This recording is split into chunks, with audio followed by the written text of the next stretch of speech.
আসসালামু আলাইকুম রহমতুল্লাহ। ঈদ মুবারক আপনাদের সকলকে, যে যেখান থেকে দেখছেন আপনাদেরকে আজকে ঈদ মুবারক জানিয়েই মূলত ভিডিও শুরু করছি। আজকে একেবারে যৎসামান্য দু একটি কথা আমি না বললেই নয়, মূলত কয়েকটি ভিডিও আপনাদেরকে দেখাবো। প্রথমত আমরা মাননীয় প্রধানমন্ত্রী তারেক রহমান তার ঈদের যে শুভেচ্ছা সেটা দিয়েই শুরু করছি। আমরা ত্যাগ, তাকওয়া আর সংযমের শিক্ষা দিয়ে বিদায় নিয়েছে পবিত্র মাহে রমাদান। মাসব্যাপী সিয়াম সাধনার পর মুসলিম উম্মার বিশ্বজনীন ঐক্য, সংহতি, সহমর্মিতা এবং অনাবিল আনন্দের বার্তা নিয়ে এলো পবিত্র ঈদ উল ফিতর। প্রতিটি ঘরে, প্রতিটি পরিবারে ঈদ আনন্দ পৌঁছে যাক সকলের তরে। আসুন আমরা রমাদানের আদর্শে উদ্বুদ্ধ হয়ে একে অপরের সঙ্গে পবিত্র ঈদ আনন্দ ভাগাভাগি করে নেই। ঈদ উল ফিতর উপলক্ষে আমি প্রিয় দেশবাসীকে জানাই পবিত্র ঈদ উল ফিতরের শুভেচ্ছা। বাংলাদেশ সহ বিশ্ব মুসলিম উম্মার প্রতি জানাই আন্তরিক অভিনন্দন ও মোবারকবাদ। ঈদ মোবারক। আল্লাহ হাফেজ। আমরা মাননীয় প্রধানমন্ত্রী ঈদ মুবারক শুনলাম। এরপরে আমরা চাচ্ছি আরো দু একটি কথা বলতে। মূলত কি কারণে গত 3 দিন যাবৎ আমরা একটি বিষয় নিয়ে স্পষ্ট কোনো ধারণা পাচ্ছি না। এক এক জায়গা থেকে এক এক ধরনের বক্তব্য।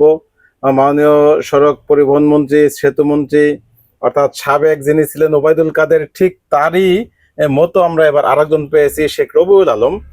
তিনি যেই কথা বলছেন এবং বাস্তবতা তার ধারে কাছেও মিলছে না। তারা হয়তো মনে করছেন যে মানুষকে হয়তো তারা যা বলবেন সেটাই মানুষ বিশ্বাস করবে, যদিও গণমাধ্যম তাদের কথাটাই বিশ্বাস করছেন। এখনো গণমাধ্যমগুলি প্রচন্ডভাবে এই বিষয়টা নিয়ে রিপোর্ট করেনি। এক দুটো রিপোর্ট আমি দেখেছি, মোহনা বা বড় মাপের যেমন ইত্তেফাক, এরকম এক দুটো মিডিয়াকে আমি দেখেছি দু একটি নিউজ করতে। অথচ এই জায়গায় কিন্তু তারা পারতো ঘন্টায় ঘন্টায় নিউজ করতে এবং বাস্তবতা ফুটিয়ে তুলতে। আমরা যদি শেখ রবিউল আলমের একটি সাক্ষাৎকার দেখি যমুনা টিভিতে, তিনি কি বলেছেন। প্রান্ত তৈরি করতে চায় কোনো সময়, যাদের কোনো লোকবল নাই সুপারভিশন করার, 2 থেকে 3 জন লোক এসে তাদের মন করে এই সমস্ত কথাগুলি বলার একটা প্রবণতা আছে এবং এর থেকে সুবিধা নেওয়ার প্রবণতা আছে। আমি বলছি না যে আপনার বিচ্যুতি নাই, আমি তো বলছি না। বিচ্যুতি রাস্তাঘাটে বিভিন্ন জায়গায় পথে প্রান্তরে হয়েছে। মানুষের বাড়ি যাওয়ার এই যে আবেগ এবং বাড়ি যাওয়ার যে তাড়না, সেটাকে অনেকে পুঁজি করতে চেয়েছে। কিন্তু আমি 5টি বাস স্টপেজে আমি নিজে গিয়েছি, ছদ্মবেশে আমি গিয়েছি, লোক পাঠিয়ে দেখেছি। ওখানে যত আইন শৃঙ্খলা রক্ষাকারী বাহিনী আছে, সব বাহিনী ওখানে আছে, আর্মি আছে বিভিন্ন জায়গায়। আমাদের আগে ছিল 9টা মোবাইল কোর্ট, এবার আমি আরো 15 জন ম্যাজিস্ট্রেটকে যুক্ত করে 24টি মোবাইল কোর্ট করেছি। সারাক্ষণ বিআরটি এর লোকজন সহ সবাই আছে, কথা বলেছি। কেউ বলেনি যে কোনো যাত্রীরা ভাড়া দিতে বাধ্য হয়েছে কোনো বাস মালিকদের কাউন্টার থেকে। পথে ঘাটে সাব কাউন্টার এরকম করে কোনো মানুষ 2-1জনকে উঠাই দেওয়ার জন্য তারা কনভিন্স করে নেওয়ার চেষ্টা করেছে ভাড়া, যেখানে অভিযোগ পেয়েছে ব্যবস্থা নিয়েছে। আপনি অবাক হবেন, ডেইলি স্টার একটা নিউজ করেছে। তিনি হচ্ছেন এক ভদ্র মহিলা, তার নাম কি এই মুহূর্তে মনে পড়ছে না আমার। তার নামও দিয়েছেন যে তিনি 100 টাকা বেশি দিয়ে টিকিট কাটতে বাধ্য হয়েছেন। টিকিট কাউন্টারটা নিয়েছে হচ্ছে আপনার বাইপাইল থেকে, যার যে কাউন্টারে ছিল তার নামও উল্লেখ করেছে ডেইলি স্টার। ওনার নাম হচ্ছে শহীদ আলম। আমি লোক পাঠিয়েছি, শহীদ আলমকে পাওয়া গিয়েছে। ওই যে টাকাটা বেশি নিয়েছে তার জন্য তাকে ধরেন চাকরিচ্যুত করা হয়েছে এবং তাকে ফাইন করা হয়েছে। ওই কাউন্টার মালিক জানেই না তিনি 100 টাকা বেশি নিয়েছেন এবং ওই টাকা রিকভারি করে ফেরত পাঠানোর ব্যবস্থা করা হয়েছে। অর্থাৎ আমরা যদি জানতে পারি ব্যবস্থা নিচ্ছি, কিন্তু কোনো জায়গায় জানতে না পারলে কোনো জায়গায় এইরকমটা একেবারে হয়নি আমি তা বলছি না, কিন্তু কোন সময় যাত্রী তার যাওয়ার চাতনার কারণে আর সব সেক্টরে মানুষের দুর্ভোগের সুবিধা নেওয়ার একটা গোষ্ঠী কিন্তু থাকে। তারা আড়ালে আবডালে গোপনে বিভিন্ন ভাবে ওই ভাবে নেওয়ার কিছুটা হলো চেষ্টা করছে। কিন্তু কোন জায়গায় এরকম ভাবে স্বেচ্ছাচারী ভাবে ভাড়া বেশি নেওয়া, ইচ্ছাধীন ভাবে ভাড়া বেশি নেওয়ার কোনো ঘটনা ঘটেনি। ভাড়া কম নিবেন কেন মালিকরা? আচ্ছা, সেটার একটা কথা বলি। 880 টাকা করে নির্ধারণ করা, ওটা আমি কিন্তু যে কথাগুলি বলেছি যে সেখানে সব মিডিয়া ছিল। আমি যে সমস্ত বাস স্টপেজে গিয়েছি সেখানে মিনিমাম 15-20টা মিডিয়া ছিল, তাদের সামনে বলেছে, আমাকে বলেনি। কিন্তু আমি তাদের জিজ্ঞেস করলাম যে 880 টাকা কেন আপনি 850 টাকা নিচ্ছেন? কয়েক না আমাদের এতে করে আপত্তি নেই, আমরা স্যাটিসফাইড হয়ে নিয়েছি। আমরা 30 টাকা আপনার লস হলো কেন করবেন? নির্ধারিত ভাড়া চেয়ে কেন কমেননি? নাকি যাত্রী কম পাচ্ছিল? না, সেটা এখন নাই। তিনি বলছেন যে আমরা এটা নির্ধারণ করেছি ঈদ উপলক্ষে যে না আমরা 30 টাকা কম নেবো, খুশি আছি আমরা। আমি আবার তাকে প্রশ্ন করেছি যে এটা আপনি অখুশ মানে চাপে পড়ে কম নিচ্ছেন কিনা। আমরা তো কম রাখতে বলেছি এসছে সেটা দেখানোর জন্য, না, হ্যাঁ, আমাদের স্যাটিসফাইড করার জন্য কম নিচ্ছেন কিনা। আমি বলেছি যে সরকারকে খুশি করার জন্য 30 টাকা কম নিচ্ছেন কি না, না আমরা খুশি হয়ে নিচ্ছি। আমাদের এই খুশি শব্দটা এই অর্থে সে ব্যবহার করেছে, সে তার খুশি। আমরা মাননীয় মন্ত্রীর কথা এতক্ষণ শুনলাম, তো তার কথা শুনে আসলে তার যে মিষ্টি ভাষা তাতে কোনোভাবেই এটা বোঝার সুযোগ নেই যে বাংলাদেশে আসলে এই ঈদে অন্তত একটি টাকাও কেউ বেশি নিয়েছে, বরং কোনো কোনো জায়গায় কম নিয়েছে, 30 টাকা কম নিয়েছে। সেই এক্সাম্পল তিনি দিয়েছেন। একটা জায়গায় শুধু একজন থেকে, শুধুমাত্র বাংলাদেশে আর কোথাও এরকম ঘটে নাই, একজন থেকে 100 টাকা বেশি নিয়েছিল। সেই বেশি নেওয়ার দায়ে তার চাকরিচ্যুত যেমন করা হয়েছে, ঠিক তেমনি ভাবে তার ওই 100 টাকা ফেরত দেওয়ার ব্যবস্থা করেছেন মাননীয় মন্ত্রী। এটা অবশ্য বাস্তবতা, উনি খুব সুন্দর করে বলেছেন। আমার মনে হয় উনি ওবায়দুল কাদেরের মোটামুটি তাকে ছাড়িয়ে যাবেন। তার যে বক্তব্য আমরা দেখেছি, ইতিপূর্বে তিনি বলেছিলেন সমঝোতার ভিত্তিতে যেটা নেওয়া হয় সেটাকে আমরা চাঁদা বলছি না, রাস্তায় সমঝোতার ভিত্তিতে নেওয়ার বৈধতা তিনি দিয়েছিলেন। এই লাইসেন্সটা তার থেকেই মূলত পেয়েছে। এখন আবার দেখলাম যে অনেক মানুষ ইচ্ছায় স্বেচ্ছায় নাকি বাড়তি টাকা দিচ্ছে বাস ভাড়া। এই তথ্যটা আমরা এবার মাননীয় মন্ত্রীর থেকেই পেয়েছি। এখন আমি আরো এক দুটো ভিডিও দেখাবো যেটা আসলে মানুষ কি বলছে, যারা ভুক্তভোগী তারা কি বলছে। আমি মানে ছাড়া, প্রমাণ ছাড়া কোনো কথা বলছি না। যেমন আমার নিজের কিছু লোক এবছর ঈদে বাড়ি গিয়েছে, আমি যেই প্রতিষ্ঠানে কাজ করছি অনার হিসেবে, এখানের যেই আমার স্টাফ যারা বাড়ি গিয়েছেন প্রত্যেকের কিন্তু আমি ভিডিও নিতে পারতাম বা তাদের রেফারেন্স দিয়ে আমি কথা বলতে পারতাম।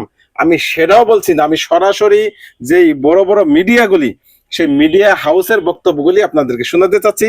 আমরা যদি একটু প্রথম আলো, বাংলাদেশের সবচাইতে বাঙ্গ মিডিয়া, সবচাইতে বড় মিডিয়া যেটা, সেই মিডিয়া থেকে আমরা একটু জেনে আসি, দেখি কি বলে প্রথম আলোতে কি নিউজ করেছে। 1200 থেকে শুরু করে 1400 টাকা করে রাখতেছে একটা সিলভার। রাজশাহী বাড়ি এসি নাকি non AC? Non AC, just non AC, আর কিছু না। নরমাল 700 টাকা। টিকিটটা দেখান না। এই হচ্ছে আমার টিকিট। এই যে আপনারা দেখতে পাচ্ছেন টিকিট। এইভাবে যদি বার্গেনিং করে যদি আমাদের যদি টিকিট নিতে হয় তাহলে ঈদে আমরা কিভাবে বাড়ি যাবো? আমরা তো সিকিউর না এখানে। এটা কি এটা কোন বাংলাদেশ? এটা আমরা করতেছি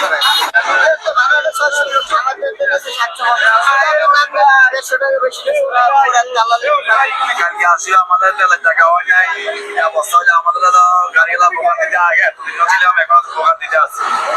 আমরা কিভাবে সংখ্যা চলবো? সরকারি চাকরি ভাড়া নিতে হবে, বাড়তি ভাড়া আদায় করলে তো আমাদের সরকার পদক্ষেপ মিলবে, এটা লাইসেন্স বাতিল করে দেবে। 1200 থেকে শুরু করে 1400 টাকা করে রাখতেছে। আমরা প্রথম আলোতে যেটা পাইলাম যে 1200 টাকা নিয়েছে 700 টাকার ভাড়া, নন এসি গাড়ি। এটা উনি প্রুফ দেখিয়েছে, কিন্তু ওনার এখানে একেবারে উনি যেই ইটা কেটেছে, সাংবাদিক জিজ্ঞেস করেছিল যে আপনার কাছে প্রমাণ আছে কিনা, কোনো টিকিট আছে কিনা, উনি টিকিটে দেখিয়েছেন স্পষ্ট সেখানে 1200 টাকা লেখা আছে। আমরা যদি এরকম আরো অনেক ভিডিও আছে, আমরা ডিবিসি নিউজ .tv এটার একটা নিউজ যদি আমি দেখি যে অনেকে হেঁটেও বাড়ি যাচ্ছে রাগ করে। এখান থেকে লিগেল ভাড়া আপনার জোরে গেলে 200 টাকা নিবে বা 250 টাকা নিবে, ওনারা 1200 টাকা ভাড়া চাচ্ছে। এখন ওনাদের জন্য আমরা যেতে পারছি না। হাইটা প্রত্যেকটা গাড়িওয়ালার দিকে এক কথাই বলে আমরা যাব না, আর যদিও যেতে চায় 1200-1300 টাকার নিচে যেতে চায় না। সারা নরমালি 100 টাকা ভাড়া আছে, ওই জায়গায় 150 টাকা নেই, সেই জায়গায় 300 টাকা কম যাবে না, তাহলে ডাবল হলো না? বর্তমান সরকার যিনি আছে উনি বলছে 1 টাকা ভাড়া যেন বেশি না নেয়, আমরা ডাবলের 14 ডাবল ভাড়া বেশি নিতে আছে। তারে জিজ্ঞেস করতেছি, বলতেছে যাবো না। যে যাবে সে বলতেছে 300 টাকা, যে জায়গায় ভাড়া ছিল 70 টাকা, এই জায়গার ভাড়া কিভাবে 300 টাকা হয়? 10 টাকার ভাড়া আছে না 250 টাকা, বলে 50 টাকা ভাড়া আছে 300 টাকা। সেটা না, এটা দেখতেছি প্রচন্ড পরিমাণ গাড়ি আছে, কিন্তু ওরা এখানে সিন্ডিকেট করে রাখছে, অথচ 50 টাকার ভাড়া 400 টাকা করে চাচ্ছে। যদি নামাই দিয়ে আমাকে বলে যে আমাদেরকে বকশিশ দিতে হবে, সেটাও আমরা দিতে রাজি, কিন্তু এভাবে সিন্ডিকেট করে রাখলে তা সাধারণ যাত্রীর অনেক সমস্যা আছে। অতিরিক্ত ভাড়া আদায় এটা পুরো দেশব্যাপী বর্তমানে একটা আলোচনা বিষয়। মানে প্রতি বছর ঈদেই এই অতিরিক্ত ভাড়া আদায়ের যে কাহিনীগুলো এগুলো ঘটে।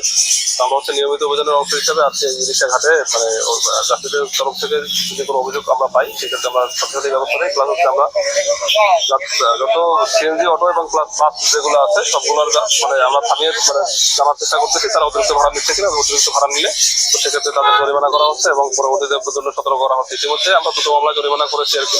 যেহেতু অটো মানে খুব বেশি তো জরিমানা করা সম্ভব হয়নি, কারণ 1000 এবং 1200 টাকা জরিমানা করা হয়েছে। তো আমরা মোটামুটি 3টা নিউজ তো দেখলাম, আর একটা নিউজ যদি দেখি আমরা, যে দেখেন 270 টাকার টিকিট 700 করে কিনছি আমরা। 2টা টিকিট 4টা টিকিট দিছি 2800 টাকা দেয়। টিকিট তো আমরা ঢুকতেই পারি না, যে টাইম দিছে 10 দিন আগে, যে টাইমটা ফিক্সড করে 2টা থেকে আমরা 270 টাকার টিকিট 700 টাকা করে কিনেছে, 4টা টিকিট 2800 টাকাতে কিনেছে। এটা হচ্ছে বাস্তবতা। আবার আমরা যদি পরিবহনের যে আছে, আরেকটা সংবাদ শুনি এশিয়া পোস্টের।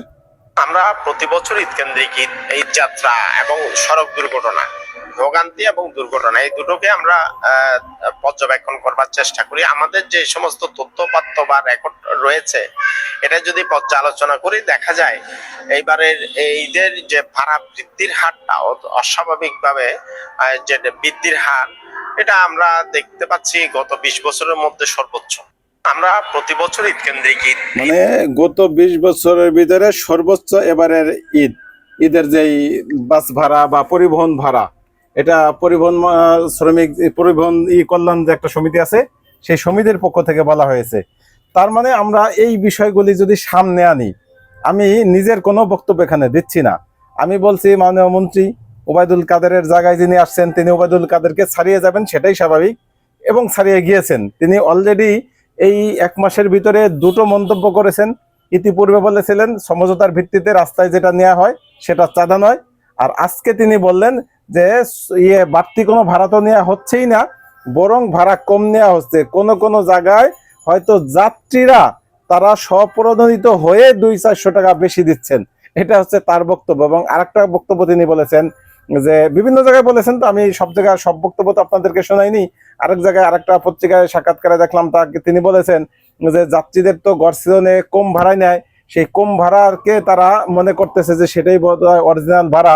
এখন যেহেতু চার্ট অনুযায়ী, সরকার নির্ধারিত চার্ট অনুযায়ী ভাড়া নিচ্ছে, সেটাকেই অনেকে বাড়তি ভাড়া মনে করতেছে। বস্তুত তা নয়।